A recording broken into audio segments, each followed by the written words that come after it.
Chief, you have to answer to the public. You realize that, right?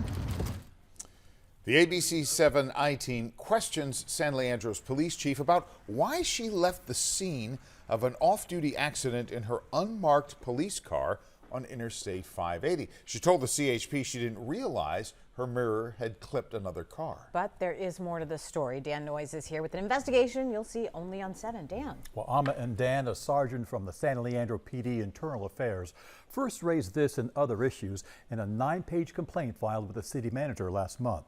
He says in this case, the chief was treated differently than the rank and file would have been. 911 emergency, what are you reporting?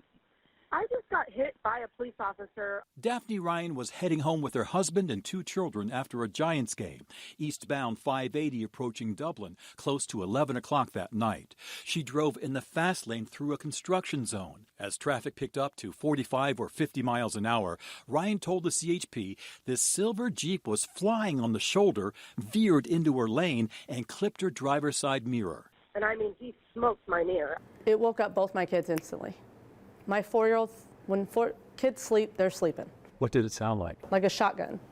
Oh yeah, it scared me. We got off at the next exit so I can calm down because I was like, it startled me. Ryan told the CHP the Jeep had police lights flashing in the rear window, but that after the impact, the driver turned off all the vehicle's lights, quickly crossed 4 lanes, and exited the highway. He's not pulling over or anything. Her husband was able to catch the license plate, and the CHP ran the number. Who hit me? Because you guys can look that kind of stuff up.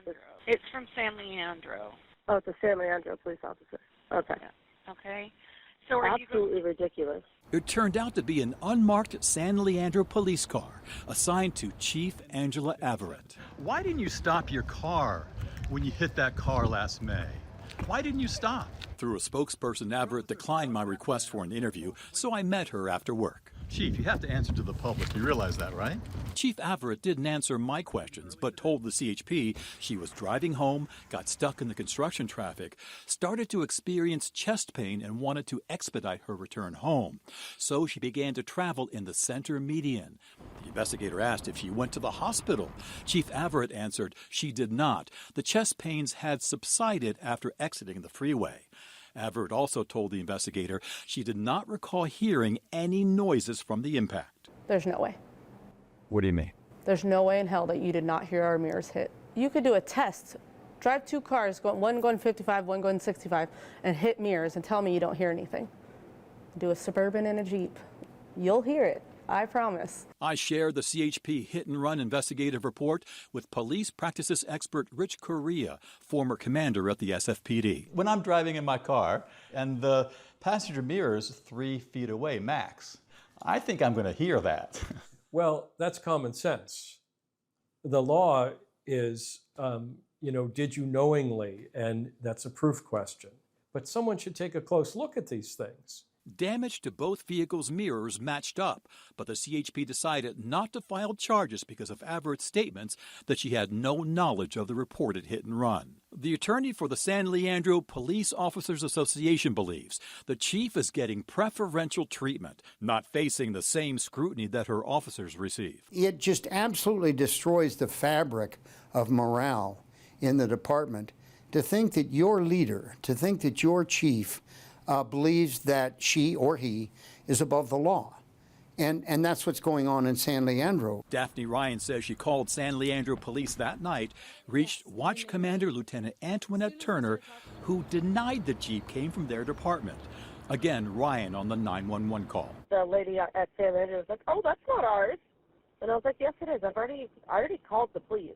5 minutes later, Ryan says Lieutenant Turner called her back with an offer. Turner calls me back saying that we'll take care of your damage of your car if we cannot make a report. Did it seem odd to you that a police officer is trying to get you not to file a police report? Yes, it was very suspicious. And I even told her, I said, it's very weird that you're trying to stop me from making a police report about a police officer. Antoinette Turner left the San Leandro Police Department this past December. I reached her by phone at BART Police, where she is now Deputy Chief in charge of the Progressive Policing and Community Engagement Bureau. She would not answer any of the questions I asked. Her involvement is mentioned in this 9-page complaint filed by San Leandro PD's Internal Affairs Sergeant Mike Oliveira.